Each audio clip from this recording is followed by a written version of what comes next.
The Canon R6 has been the best camera that I've been using for the last 2.5 years for my business. So am I going to upgrade to the Canon R6 Mark II?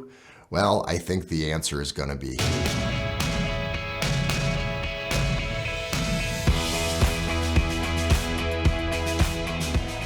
Hi, I'm Jared Hoyman with VisibleTour.com, and today my voice is going. You're probably picking that up. A little something going on, and maybe it's just because I've been knocking out a lot of these videos lately for YouTube and for my business. And so today begs the question, the Canon R6 Mark II.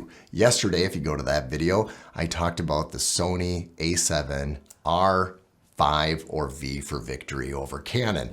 Well, the problem with that camera is that it's 61 megapixels. And when you're an architectural photographer like myself, you don't need that many megapixels. That's not something that I need. So 20 megapixels is more than enough because I downsize it to 10 megapixels in post-production anyways, without doing any cropping at all. So 24 megapixels of the R6 Mark II that is coming out is very appealing.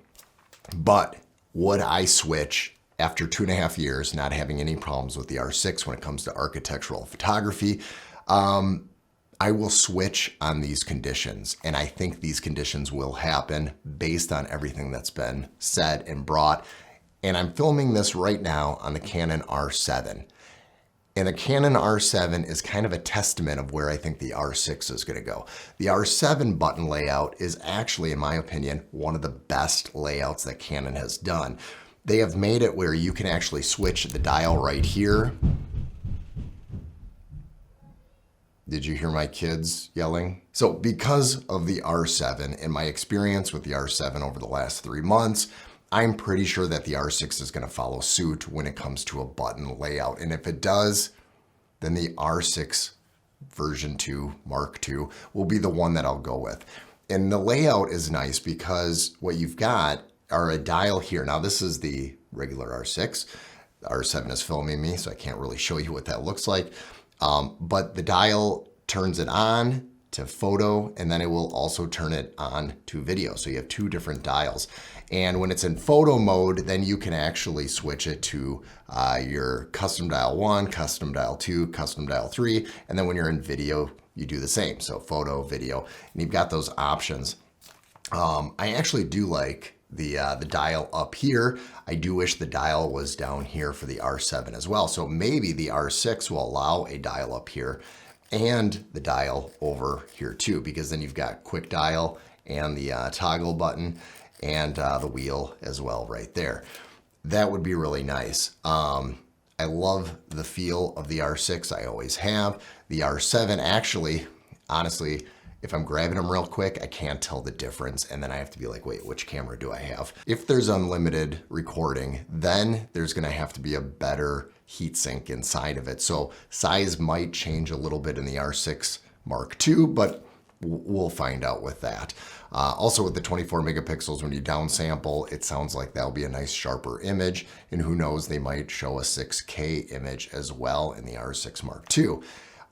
It is a stacked sensor, and for low light, that is going to be amazing. So as an architectural photographer, I'm shooting high ISO and low light all the time to capture those. I'm also using a tripod, so it doesn't matter if I have a long shutter, but high ISO, low noise, that would be amazing with a stacked sensor. Let alone, I am using the R6 first version. For video walkthroughs. Now, it does overheat at the 60 frames per second, but I'm only doing anywhere from 5 to 15 minutes of video at a time when I'm doing the recording in 60 frames per second with the R6. So when I'm walking through a property, and it could be a very large home, 15, 20 minutes, I am getting close to that overheating, but I usually finish in that time, and I've been fine with filming in 60 frames per second. That being said, if I have a couple houses back to back, or I did the photos of that house and then I go to do the video, overheating does pop on a lot quicker. It's 60 frames per second. This would be the reason to go to the R6 Mark II. It'd be the stack sensor. It would be the dial layout. It would be the custom bottom, custom button bottom custom button layout. That's going to be individual for the video mode and the photo mode, whereas in the R6, you just have for photos. You can't custom the video here, which never made sense to me because in the EOS R, you could do custom dials for video. Also, all eye. There is no all eye in here. It doesn't make a huge difference for what I do when it comes to real estate videos, but all eye would be a nice addition into the R6 Mark II. The EOS R had all eye, the 90D, the 80D, the 70D. Based on all of this and how I use my camera gear, I would definitely sell the R6, buy the R6 Mark II, and chances are the price of the R6 Mark II is going to be a little bit higher than the starting price of the R6 was. The R6 was $2,500. If what they're saying is true, that the sensor is going to be closer to the R3, then you're going to probably look at a few $100s more. So it could be even $2,800, hopefully under $3,000, but probably $2,700, $2,800. If they hit it at $2,500, and this camera is then changed to about $1,800 to $1,900, my goodness, this thing is going to fly off the shelves because the R6 is still an amazing camera. It's awesome. The Sony A7RV did make the A7R4 price go quite a bit down, about $500, and that might happen with this as well.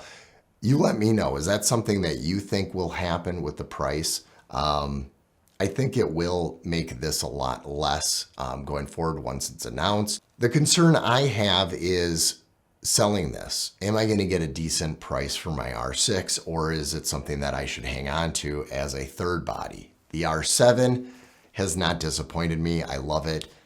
I have never thought I would go back to an APS-C camera again, but at 32 ISO, 3200 ISO, the noise is very low. Even at 6400, the ISO is not bad at all. But I would say 3200, you're safe right there.